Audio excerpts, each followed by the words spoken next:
Today what we're going to do is continue our discussion of factor markets by essentially talking about how capital markets impact real-world decisions. So last time we talked about the capital market. We talked about essentially the way that firms finance their capital is by going to a pool of savings that individuals decide on how much to make. Individuals make an intertemporal choice on how much to save. Actually, technically, make an intertemporal choice about how much to consume each period. That then yields an amount of savings. And then based on that pool of savings, firms borrow at some interest rate, I, and they decide how much to invest.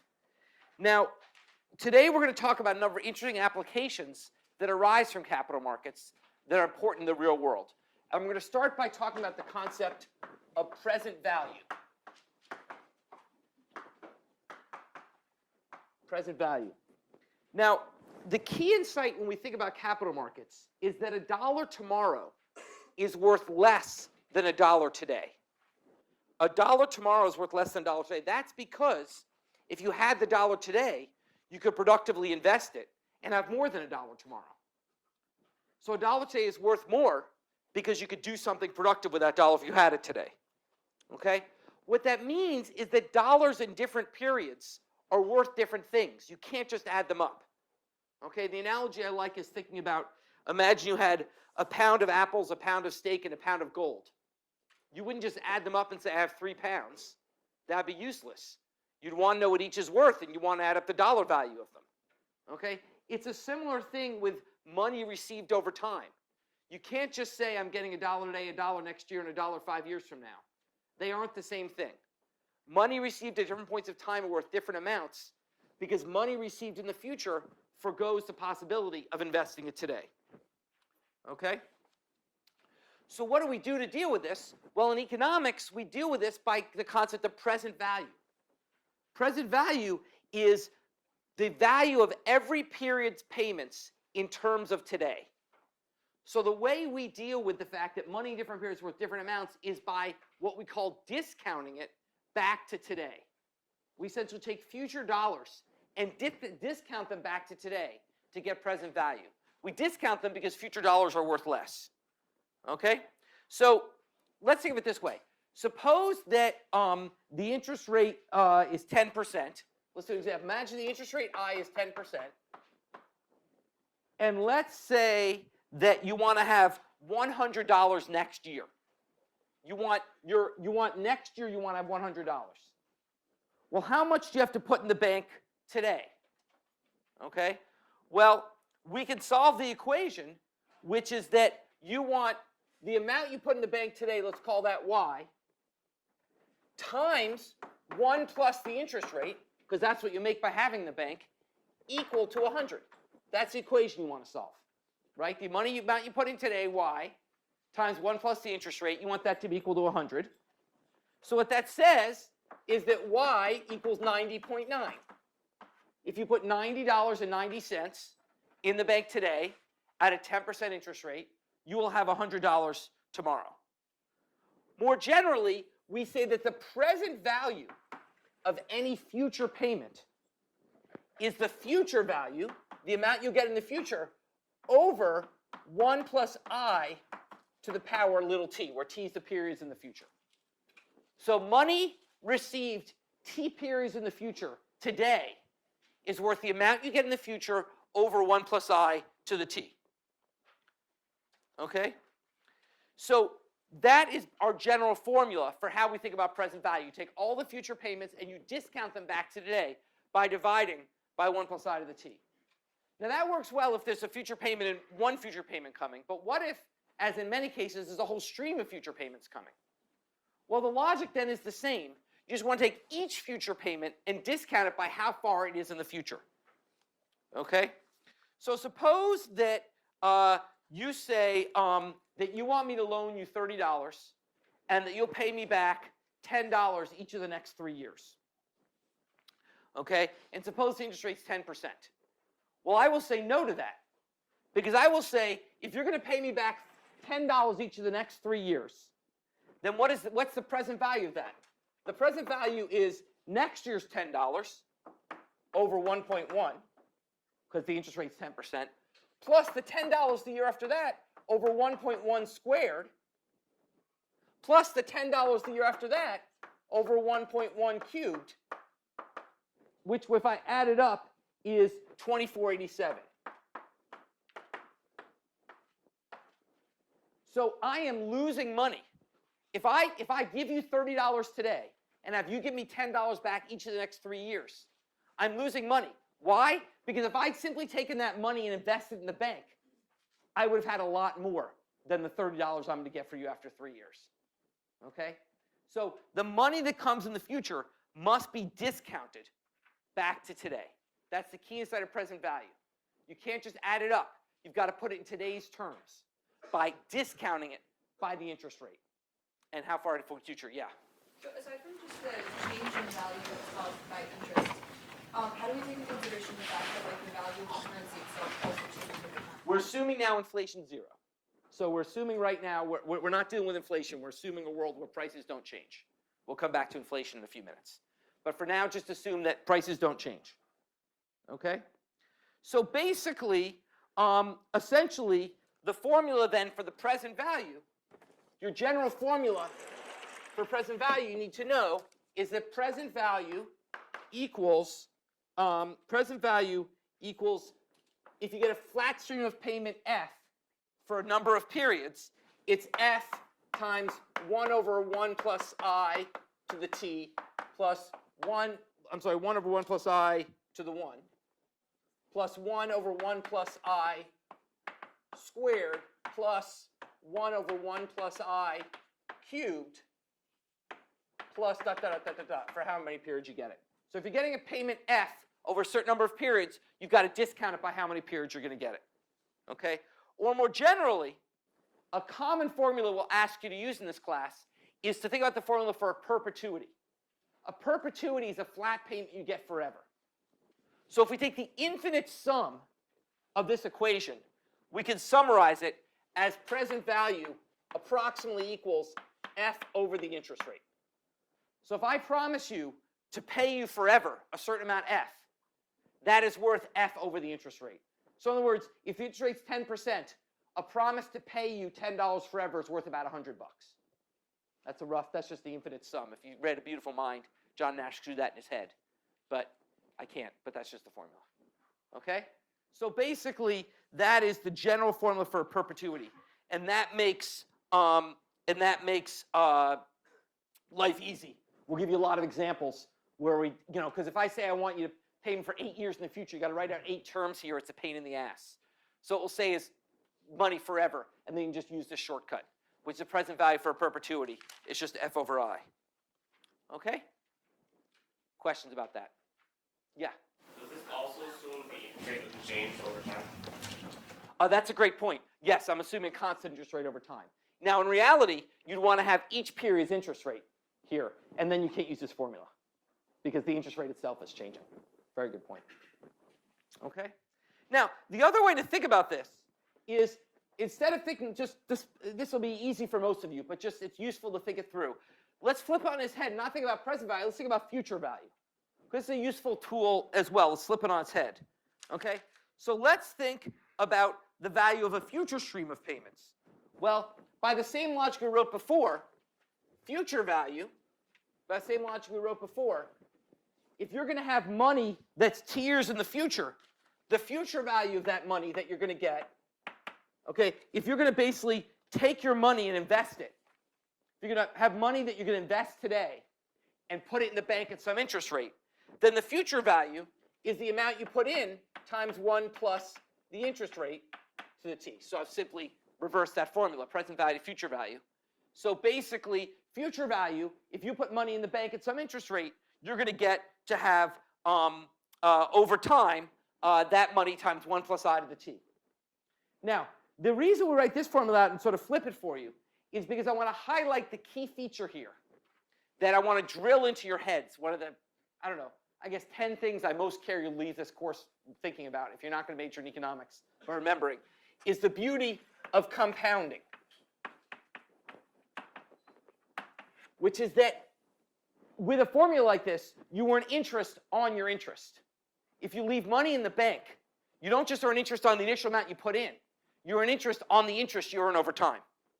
Okay? And this can be quite large. So let's do a simple example. Okay? Just to show you how big this can be and to get you all thinking about what you should do with your money when you get a job. Okay, imagine you plan to work full-time from age 22 to age 70. A little daunting to think about now. Probably most people retire after 70 by the time you guys retire. But let's just think about 22 to 70. Okay? And let's say that you can save at a constant 7% interest rate. Inflation's 0, the interest rate's constant. Make life easy. 7% interest rate. Okay? And let's consider two different plans you have for savings. Plan one. Plan one is that you're going to save $3,000 a year for the first 15 years that you work and then stop saving.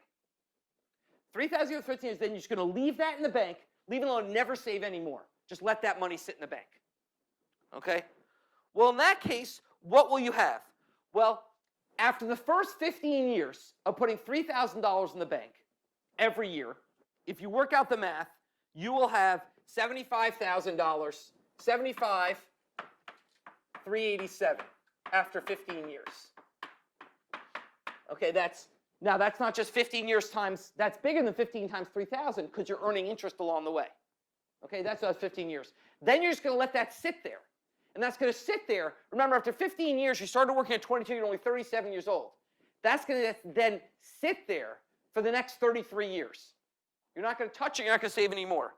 What that means is after 33 years, this turns into 75,387 times 1.07 to the 33rd. Okay, after 33 years, or $703,000. 703,010. Okay? So you save $3,000. That's not a lot of money. You guys are going to make a lot of money.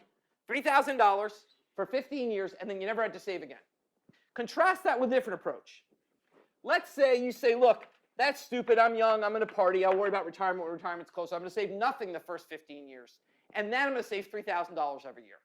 First 15 years, I'm going to save nothing. Then I'll save $3,000 every year. Okay? Well, if you do that and do the math, you end up with, when you retire, $356,800. Think about this for 1 second. In this case, you save for more than twice as many years. You saved for 33 years, and you ended up with half as much. That's the miracle of compounding. The earlier you save, the more money you can make it along the way. And that's why you guys need to start saving right away. Yeah? What was plan 2 again? Plan 2 was I do nothing the first 15 years. Then I save for the remaining 30, I save $3,000 a year for the remaining 30 years of my career. Okay? So literally in plan 1, I save for 15 years and then I stop. Here I save for 33 years. But by starting earlier and using the miracle of compounding, I end up with twice as much money. Okay? Now, this is actually pretty, this is one of the few things in this class my kids could understand when they were little. Because having been to the Boston Science Museum? Any of you guys been? Okay. There's a little kid area where they've got this ramp. And you can essentially drop balls down a ramp. And one ramp is flat and then steep. And one ramp is steep and then flat. And of course, the one that's steep and then flat wins. It's faster. And that's just because of compounding. That's because acceleration is compounding. Okay? So basically, the point is that the earlier you start saving, the more money you'll have. And that's why you guys should pay attention when you're offered a job and offered a 401k and not think retirement, I'll never retire. You say, no, I want to save now, because the more I save now, the more that'll compound by the time I retire. Okay? Now, you can actually see this. It's not just MIT students have to think about this, but professional athletes. So probably none of you have heard of Bobby Bonilla. Any of you guys heard of Bobby Bonilla? No? Okay, well, if you were 25 years ago in this class, if you were into sports, you would have heard Bobby Bonilla. He was a pretty good player in his time. And he retired, but by the end of his career, he was kind of a slacker. He wasn't really worth much. He was playing for the Mets. And the Mets said, look, in 1999, they said, look, we basically want to pay you off to leave the team. You have a contract. We're just going to basically pay the remaining $5.9 million on your contract in 1999, give you the money. Most athletes would have said, great, I'm off to Vegas. Bobby Bonilla didn't. He said, well, look, I've got enough money right now, but I might need the money later. So instead, why don't you defer the money at an 8% interest rate, and pay me starting in 2011 when I'm getting close to retirement and need the money. They were like, great. That's like, great. We don't have to pay you now. That's great. Well, Bobby Bonilla, by the time his payments started in 2011, they'd grown to $30 million. And every year on a certain day, it just passed recently, they call it Bobby Bonilla Day. Bobby Bonilla, who's now like 70 years old, gets a $1 million check from the Mets every year. Okay? Because he was patient enough to put this off and get the virtue of compounding. Okay? So this is sort of, if Bobby Bonilla, a stupid baseball player can do it, you guys can do it. So make sure that you guys are saving when you start your jobs. Okay, questions about that? Okay, now let's get a little bit realistic, and let's recognize that in life prices aren't constant, but rather we have inflation. And how does that affect our thinking here? How does inflation affect the way we think about this problem? Well, it turns out it actually adds one step, but it's actually a pretty easy step to put in. It actually turns out you can add inflation without doing a whole lot of work. So let's talk about first what inflation is. Inflation is the rise in the price level year over year. Technically, the inflation rate is a percentage concept. It's the percent rise in the price level year after year. And you might say the price level of what? Of a banana, of a computer, of what? Well, what the government does is they form something called the Consumer Price Index, the CPI. Did I talk about the CPI yet? Okay, I'm sorry, I hate repeating myself. Okay, so they form something called the Consumer Price Index. What's the Consumer Price Index? Literally, the government every quarter, I believe it is, and maybe every month, goes out and gets the prices of a basket of hundreds of goods. They literally say, what does a banana cost this month compared to last month? What does a laptop cost this month compared to last month, etc. So they go out and they price this bundle of goods, and then literally they just ask, how has the price, they then take a weighted average of that bundle, where the weights are consumer spending. So consumers spend a lot more of their income on housing than bananas. So the price of housing gets a lot more weight in the CPI than does the price of bananas. So actually a weighted average of prices in society, and then they create an index. 1982 is normalized to 1. And they just say how much in percentage terms did that weighted average bundle go up in price. Okay? And you can see that in figure 17.1. Here's historical CPI. So basically what you see is this is the level of the CPI, which is sort of meaningless. We care about is inflation, which is the year-to-year percentage change in the CPI. And what you can see is basically it's going up. Prices are going up. It went up very steeply. If you look from 1970 to 1980, the slope there is much higher than the slope before or after. We had very rapid inflation in the 1970s. It then since flattened, and inflation has been much slower, and inflation averages about 3% a year. Okay? So basically, that's how we measure inflation. Now, the question is, how does that affect our thinking about present value if there's actually inflation? And the bottom line is, we don't care about dollars. We care about how many goods we can buy. Therefore, it doesn't matter what's happening to how much money we have. It matters what's happening to how many goods we can buy. Therefore, what we care about is not what we call the nominal interest rate. We care about what we call the real interest rate, R, which we define as the nominal interest rate, which is what we've been talking about, we see advertised in a bank, minus the rate of inflation, which for some reason we use pi, even though that's also profits. So sorry about that. Okay? So we define the real interest rate as the nominal interest rate minus the inflation rate. Okay? The nominal interest rate, the real interest rate, the nominal rate minus the inflation rate. And what the real interest rate measures is how much more I have in terms of goods I can consume, not how much more I have in terms of dollars, which actually in the end doesn't matter. Okay? So suppose that I'm going to save $100 at a 10% interest rate. Let's go simple example. I'll save $100 at a 10% interest rate. Okay? Then next year I'll have $110. But that's irrelevant. What I want to know is how many goods can I buy next year? So for example, let's say you spend all your money on Skittles. That's all you buy. Okay? And let's say Skittles cost $1 this year, and there's no inflation, so those cost $1 next year. Then what that means with a 10% interest rate is you can buy 10 more bags of Skittles next year. This year, your $100 could buy you 100 bags of Skittles. Next year, your $110 can buy 110 bags of Skittles. So you are 10% richer. But now let's say the price of Skittles goes up 10%. Well, what that means is you can only buy the same amount of Skittles next year as you could buy this year. You could buy 100 bags this year and 100 bags next year. So it doesn't matter that you have $110 next year. Who cares? You can only get the same amount of Skittles. What you care about is the goods you can buy. When we wrote down utility, we didn't put dollars in the utility function. We put consumption. So the interest rate you care about is the real interest rate. If the nominal interest rate is 10%, but inflation is 10%, then the real interest rate is 0. You can't buy any more goods next year. All the money you made by putting in the bank got eaten up by how much more expensive things are. So what that means is all the math we've done and everything we'll talk about all goes through. You just need to be thinking about using the real interest rate, not the nominal interest rate. Okay? But otherwise, everything we've done goes through. You just need to essentially think about this in terms of how many goods you can buy, not how much money you have. Now, this isn't quite, let me just take 2 minutes to do a little macroeconomics. This isn't quite as simple as it sounds because, of course, you see in the bank I, in the bank window I. You don't see pi.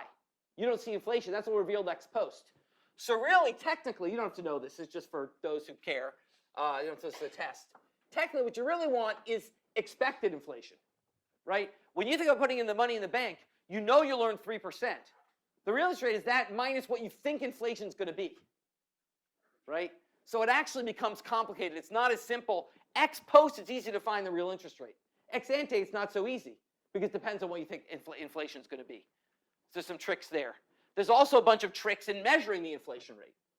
So for example, like I said, the Bureau of Labor Statistics goes out and has a bundle of 600 goods, and it gets their prices. But what is a good? I mean, a banana is a banana. But a laptop, what the hell is a laptop? How much RAM does it have? What's the graphics card? How fancy is the display?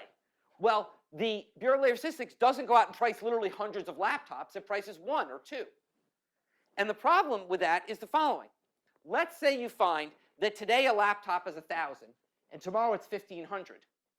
But it can do, let's say today a laptop's 1,000 and tomorrow it's 1,500, but it can do a ton more stuff.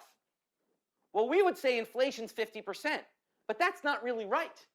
Because the good you're consuming is not the laptop, it's the computing ability of the laptop. And that's gone up. So to say inflation's 50% is wrong. Inflation's 50% minus the quality improvement of the better laptop you got. Think of it another way. Imagine laptop prices didn't go up, but RAM doubled. Okay?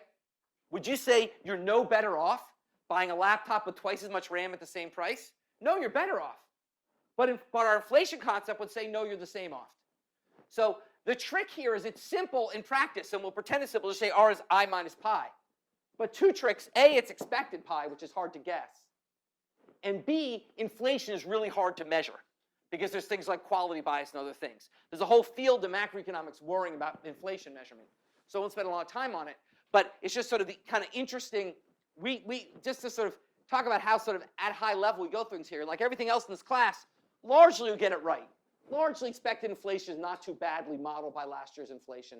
And quality bias we can model and stuff. So this isn't a bad model, but it just sort of points to some of the subtleties you have to deal with in reality when you try to implement these basic sort of formulations. Okay? Now, with that in mind, I'm going to now say, let's assume inflation's 0 again. Okay? So we'll go back and use I, and we'll use I interchangeably with R for the rest of this course. Okay? Unless asked differently. Unless told differently, assume inflation 0. So I and R are interchangeable. With that in mind, let's go to the next topic, which is taking these tools, how do we model choices over time? How do people model? How do people make decisions over time? And there's a simple answer. So this is tricky because if I said to you, hey, I'm going to give, do you want $30 or $50? You'd say, I want $50. But actually, you shouldn't say that. You should say, over what period of time am I getting the 30? And over what period of time am I getting the 50? If it's today, I want 50. But if the 50 is 20 years in the future and the 30 is today, I might want the 30. What that means is you have to evaluate choices in present value terms. You can't just add up the money. You have to evaluate those choices in present value terms. And then you need to pick the option with the highest present value. So once again, let's come back to athletes because athletic contracts deal with this all the time. Let's imagine an athlete considering 2 different contracts. Okay? Contract 1 contract A pays $1 million today. Contract B, okay, pays $500,000 today and $1.5 million in 10 years. Okay? Now, when you read in the newspaper, you'll see this guy got offered $1 million, this guy got offered $2 million. That's what the newspaper will say, but that's wrong. Because these are paid at different periods of time, so they're different amounts. Indeed, the present value of the first contract is what? $1 million. It's today. What's the present value of the second contract? Someone tell me how I'd write that down. How to write down the present value of the second contract? Yeah. 500,000 plus 1.5 million over 1 plus whatever the interest rate is. Exactly. It's 1 plus the interest rate to the 10th, right? Because you're getting it in 10 years. Okay? So essentially, that means that whether this is a better deal or not depends on the interest rate. Indeed, if the interest rate is 7%, and the interest rate is 7%, this has a present value of $1.3 million. So it's a good deal. If the interest rate was 14%, then this deal would have a present value of 0.9 million. So it's a worse deal. So whether or not this is a better or worse deal depends on the interest rate. Why is that? Why is this a worse deal the higher the interest rate? Yeah. Because if he had gotten the money earlier, he could have benefited from being able to collect that interest on it earlier. Exactly. He could have invested it earlier, gotten the compounding, and had way more money in 10 years. So the higher the interest rate, the more you want to get your money up front and save it. The less valuable is money in the future. Okay? Now, so essentially what this says, you have to always use present value to bring things into current dollars. Now, this is not an abstract concept. Let's take Max Scherzer, who's a pitcher with the Washington Nationals. Max Scherzer, a couple years ago, signed a 7-year, $210 million contract, which he was able to brag was the second highest ever signed by a pitcher, and the 10th highest contract ever signed by any baseball player. 7 years, 210. But in fact, that contract was not, we're going to pay you $30 million for a year for 7 years. It was, we're going to pay you $15 million a year for 14 years. You're going to play for only 7. We're going to pay you over 14 years. So in fact, in present value terms, it was worth somewhat less. If you use the current interest rate when he signed it, which is about 4.7%, it was only worth actually $166 million. Now, not too shabby, but suddenly it drops to the 20th most valuable baseball contract and about 4th among pitchers. So Max Scherzer was able to feel better about himself that he signed this valuable contract. But in fact, it was worth less than he thought. I mean, shed no tears for Max Scherzer. He's doing fine. But it was worth less than he thought. Or maybe an example that's more in our mind with the Mega Millions. Think about a lottery winner. So if a Mega Millions winner gets $290 million, okay, which sounds like a great deal, that's paid out over 20 years. So it's not $290 million, it's $14.5 million for each of 20 years. So in present value terms, if we think about a 7% interest rate, then that's not $290 million, it's $164 million. Once again, not too shabby, okay, but a lot less than the advertised amount. So we have to take these dollars and put them in present value, okay? So now here's an interesting question for that. If you look at the recent lottery, okay, you had a choice of one person won $1.6 billion. One person won that. One person in South Carolina won that. And they were given a choice of the $1.6 billion, which is paid actually over 30 years, or a lump sum they could get right away. How should they decide which of those options to take? How should they decide whether to take the $1.6 billion paid over 30 years, so 1.6 over 30, paid in equal installments, over time, versus just getting a lump sum today, not of 1.6 million, but a lower amount? How should they think about that? Present value. They should evaluate the present value. They should say, well, what do I think the interest rate's going to be? If I think it's going to be really low, let's say that the interest rate's going to be 0, then which deal should I take?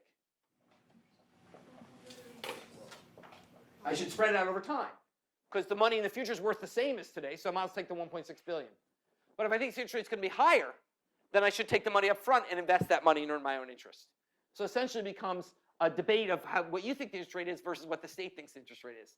They're setting those two to be equal under some assumption of the interest rate. I don't know what number they chose. Whatever number they chose. It was some number they chose because this is our assumption of the interest rate. You've got to decide, do you think the interest rate's going to be higher or lower? If you think it's going to be higher than the state thinks it is, then you want the money up front and you'll invest it. If you think it's going to be lower, then you should take the money over time, and because the state's giving you basically a better deal. Okay? People understand that? Okay. So now, armed with this, let's go and think about how do firms make investment decisions? How do firms make investment decisions? Remember, investment is about the delay of future consumption, of current consumption for future consumption. It's about putting some aside today by spending money on a machine which will deliver you benefits in the future. Now, this adds one wrinkle to what we've done so far, which is that we've only talked about money that's always positive, some amount you get in the future.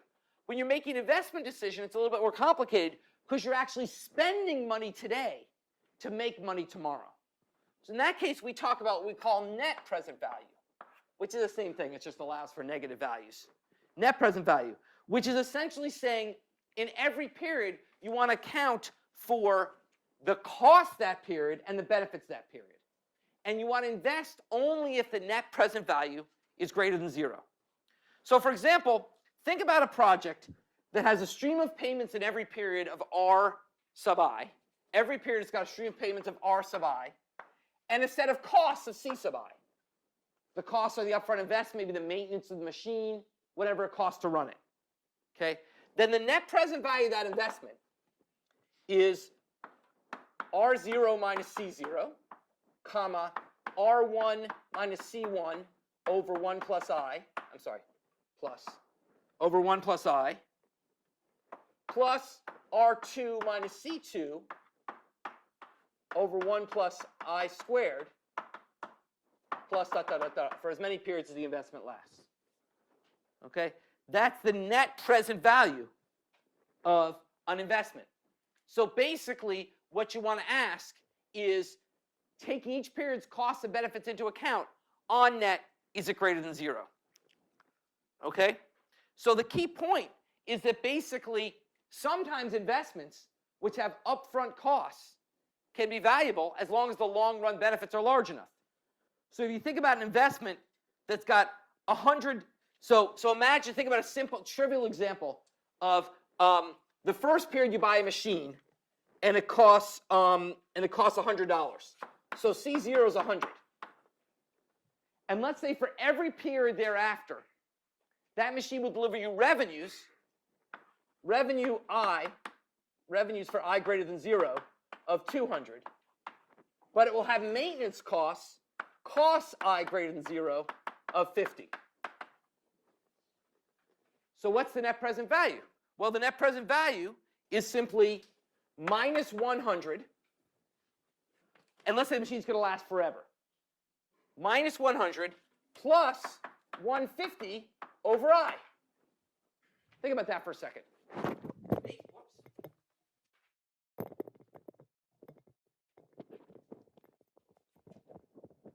Basically what we're saying is you're throwing 100 at it today, so that's negative, but every period in the future you're going to net $150 because you're going to make $250 maintenance costs. And we have the formula, so we just apply the formula for perpetuity. We have a set of future payments of $150. So your net present value is minus 100 plus 150 over I. So let's look at this formula for a second. What does that say? What is the relationship between whether the firm's going to want to invest and the interest rate? What does this imply the relationship is between a firm's desire for investment and the interest rate? As the interest rate goes up, will firms want to do more investment or less investment, and why? Will firms want to be more eager to buy machines or less eager to buy machines, and why as the interest rate goes up? Yeah. Less eager. Pay more later. They'll be less eager, say it again, because why? Because if they're more capital needs to pay more later. Yeah. Or the other, I think an easier way to think is borrowing. Just think about they got a bunch of money. Apple's got a bunch of money today they're sitting on. If they buy the machine, they're going to get this return. If they don't buy the machine, they can put it in the bank or invest in Apple stock and get some interest rate I. The higher the higher the interest rate, the less they want to invest. Or think of it this way, the interest rate is the opportunity cost of investment.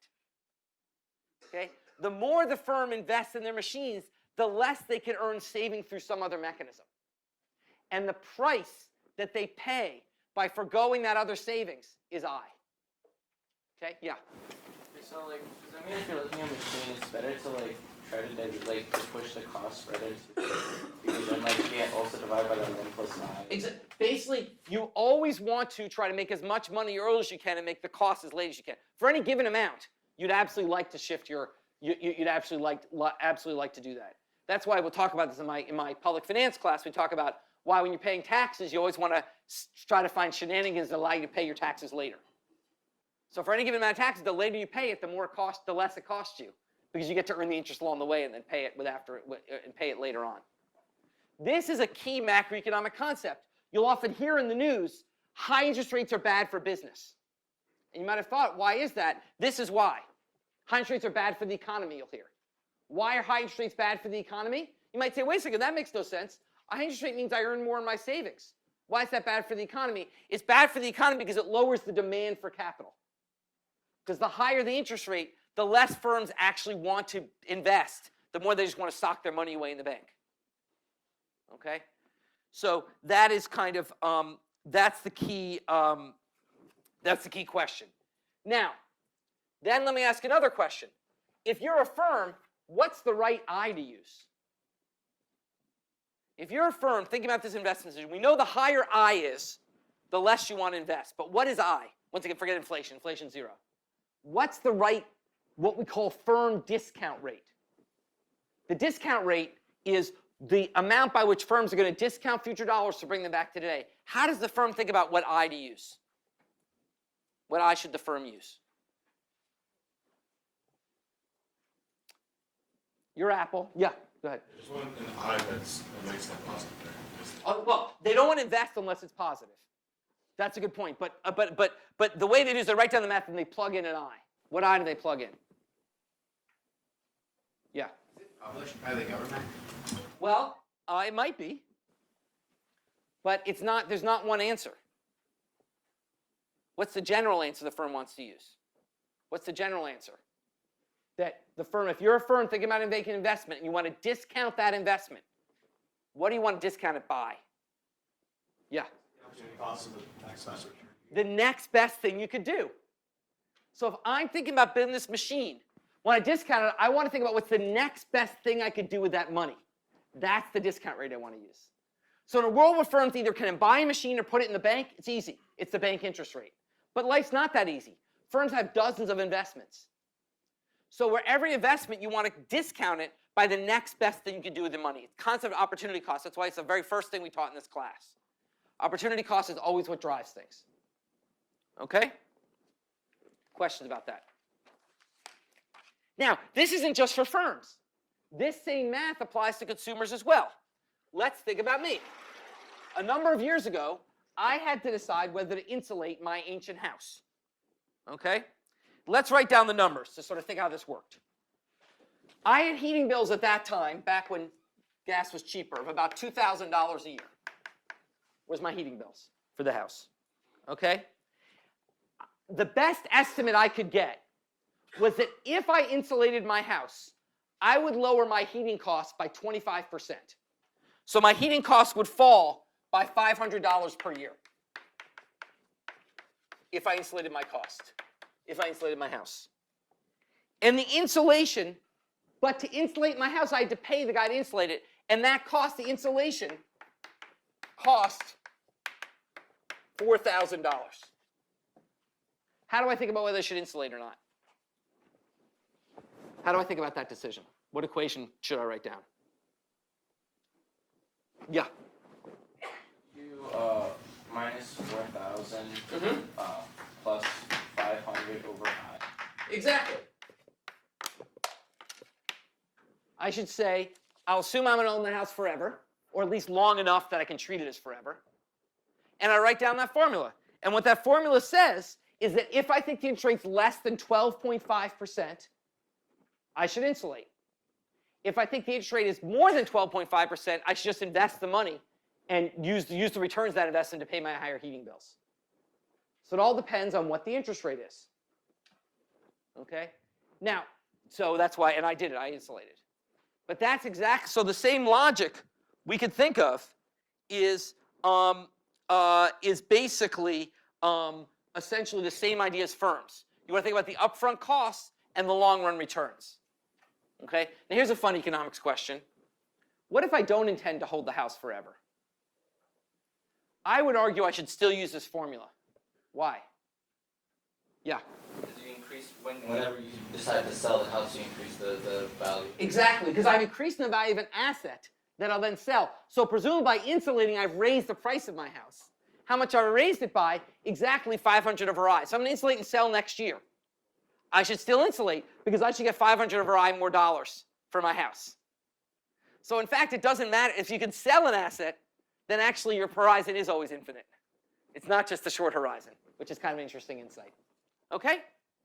So the last thing I want to talk about is the fact that these decisions are not just relevant. You guys are like retirement, business machines, insulation. God, you're old, John. I don't care about any of this stuff. Well, let's talk about something you care about, which is going to college. Let's talk about your decision. You've already made it, but you've got a little sibling, and they're deciding whether to go to college. Okay? Well, and they're not going to go to MIT. They're going to go to a more typical school. And they've got to decide whether to go to college.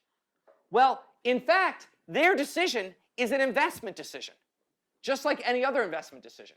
What they're investing in is what we call their human capital. When you get education, you're investing in yourself, just like you invest in a machine. Because you hope, raising the value of what you can do, of what you can earn, by investing in learning stuff. Well, that human capital investment has the same features of any other investment. There's an opportunity cost, which is what? What's the opportunity cost of investing your time in going to college? What's the opportunity cost of going to college? Yeah? You could get a job. There's two. One is you could get a job. You could also invest your tuition. You could not pay tuition. So if you think about going to college, you're sacrificing two things. All that money you're paying, you could basically invest instead of giving it to some college. And you could be out earning money instead of sitting here listening to me. Okay? So if you think about that, it actually becomes a harder decision you might think. So let's think about a simple example. Let's imagine that if you don't go to college, you work from age 18 to 70. And if you do go to college, you work from age 22 to 70. So we're going to ignore grad school. Okay? 4 years of college, either start working at 18 or start working at 22. And let's say college costs $35,000 a year. Obviously not MIT. Okay, let's say college costs $35,000 a year. Okay? And let's say that if you worked, let's say that if you worked if you worked starting in high school, you could have earned, actually, Patricia, we don't have the, you could have earned $20,000. You could have earned $20,000 if you could have started at $20,000, you'd gone to work at age 18. Okay? Well, we can actually graph what this looks like in figure 17.2. 17.2, if you think about age 18, from age 18 to age 22, that's the green area. If you go to college, you give up the $35,000 in tuition and the $20K you could have earned. The bottom line is basically, the red line is your lifetime earnings if you go to high school, if you don't go to college. The green line is your lifetime earnings, the blue line, I'm sorry, is your lifetime earnings if you do go to college. Empirical estimates suggest that at age 22, the typical college graduate earns $45,000. Yes, you're not the typical college graduate. The typical college graduate earns $45,000, and the typical high school non-college educated person earns $28,000. So at age 22, you come out of college earning 45, and if you'd not gone to college, you were earning 28. Not you, but a normal person. Okay? But moreover, knowledge you earn more when you leave college, your earnings grows faster. So if you're college educated, it not only means you earn 17K more at 22, it also means your earnings grows faster. So that by age 51, the average college educated person earns $80,000, while the average high school person earns $45,000. So what you see here is the blue line starts above the red line and the gap widens over time. Okay, and maybe I would have learned to clip this on if I hadn't gone to college. Okay, so the gap widens over time. So how do we think about this decision? Well, the cost is the green area. The cost is over 4 years, you could have earned money and you wouldn't have had to pay tuition. The benefit is the yellow area. Over that entire time after graduation, you're making more money. Now, obviously, in terms of size, the yellow area is much, much bigger than the green area. But the yellow area comes later. That's the key thing. So you might look and say, look, it's obvious you go to, if before this lecture, you might say, well, it's obvious you should go to college. Look, the yellow's way bigger than the green. But that's not necessarily true because the green comes now and the yellow comes later. Indeed, if you look at the table, this actually shows the net present value of going to college and high school. And what this shows is at low interest rates, you're much better off going to college. So if there's no interest rate, okay, then college is a much, much better deal. Your net present value of earnings, if you go to, your net present value to go to college is 2.6 million, it's only 1.6 million if you don't go to college. But once the interest rate gets above 8%, it suddenly becomes a worse deal to go to college. That is at only a 9% interest rate, which existed not that long ago, okay, in our history. It was actually a worse deal for an average person to go to college. Yeah? Isn't that not accounting for financial aid, though? If you didn't have the $35,000 to spend, you wouldn't have been able to invest it. Well, actually, it's interesting. It depends on the form of financial aid. Why, someone tell me, why does it depend on the form of financial aid? Financial aid comes in different forms. So why does it depend on how you get the financial aid? Yeah? Because if you have to pay it back, then If it's a grant, then yeah, you should just take that out of the costs. But if it's a loan, depends what interest rate you get the loan at. If the loan is at the market interest rate, then it's no different, right? But that's a great point, which is why college financial aid comes in two forms. Grants for very low income people and low interest loans for other people. Why do we give low interest loans for college? Because of this graph. Because we're saying we think people need to invest in their education. We're afraid that if they face the regular interest rate, they won't be willing to do it because the green will be bigger than the yellow. So we're actually going to subsidize their interest rate. So that's, you might have thought to yourself, sort of a weird way to get people to go to college is to have a lower student loan interest rate. But in fact, it makes perfect sense. By having a student loan interest rate that's lower than the market rate, you encourage people to go to college because essentially you lower this discount rate for at least on the part that's tuition payments. Okay? So that's actually a very exciting way to think about it, and a very important part of public policy is how we set the interest rate on student loans. For any of you, how many of you guys have a student loan? Do you know? Any of you guys have a student loan? You might not know. Anyway, I set the interest rate on that student loan. So thank you. Actually, when I was in the government, 14 months, the Clinton administration. It was super fun. But looking back, I only got one thing done, which I got to set the interest rate in student loans. So that was kind of fun. But otherwise, it was just a lot of fun being there. So anyway, let's stop there, and we will continue. Let's say Wednesday. So no class on Monday. That's Veterans Day. So we'll meet in a week next Wednesday.